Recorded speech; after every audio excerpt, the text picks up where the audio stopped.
Jacob was born at 26 weeks, so he was a micro preemie at 1 pound, 10 ounces.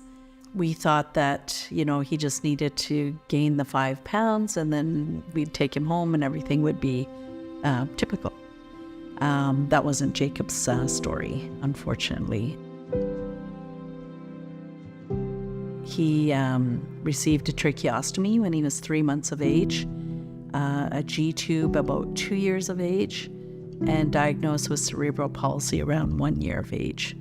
And somewhere in there, about age 2, he was diagnosed with what was called neurological storming.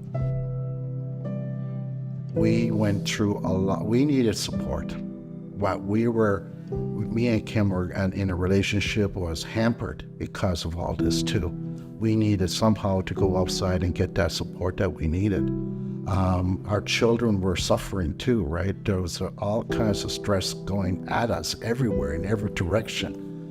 So we decided that we needed that outside support to help us too. So we had this multi sort of support piece out there, but in terms of stress, it was unbelievable at times. It was, like we didn't see each other. Like I'll stay up all night long, and then a nurse comes in the morning, and she takes over or he takes over, and I go to sleep for 3 or 4 hours, or even less, to drive Jacob to his next appointment. When it became clear how significant Jacob's needs were going to be, we discussed as a family what were we going to do, because it was clear both of us could not continue professionally. That was just an impossibility. I believe we needed a place where we could feel safe, that we could take Jacob somewhere, that staff were quite trained to deal with Jacob's situation was, because that's the problem we had. We had nobody to go to because Jacob has such a multitude of medical issues happening, and we needed a place where we feel safe, that we could unstress ourselves and try to be in that relationship that was meant to be. And but it was something that it was really tough, but something like that during that 10-year period would have helped us a lot.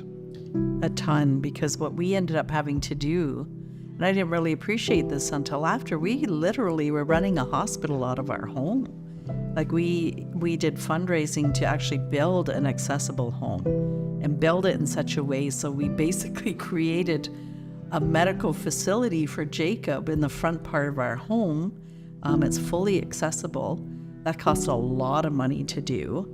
And we basically created medical respite from home. And because Jacob was cognitively typical, he needed to have staff that he knew and trusted, and that he had a safe place. So going to these one-off places, he didn't know the staff. But if we would have had a hospice in Hamilton of people that knew him, it could have become a place where we had a lifelong relationship with them, and he would have known and felt comfortable and been safe, and in turn we would have felt comfortable leaving him. But yeah, the lack of training is a huge, huge issue. And like I said, it's one thing to learn how to handle a trach and a G-tube. People can learn that. But when Jacob was storming, he just went into another stratosphere that was just beyond. Even in the hospital, they could not settle him when he was in full tilt. So, let alone respite. Yeah, medication was the only solution, and we didn't like that, but we had no choice. And even that didn't always work. No. Why did you agree to do this video? Ultimately, it's for Jacob, because we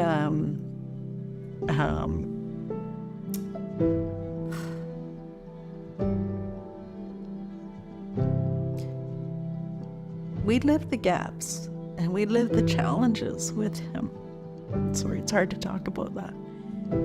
And if we can help another family to have an easier time, then we want to do that, because it was not easy what we went through. And not every family has the resources or support to do that. And I believe Jacob wants us to help those families. One time I went to a conference in London, Ontario, and this elder inspired me by saying this: you can't change yesterday, but you can start today to change tomorrow. And that's exactly what we're doing.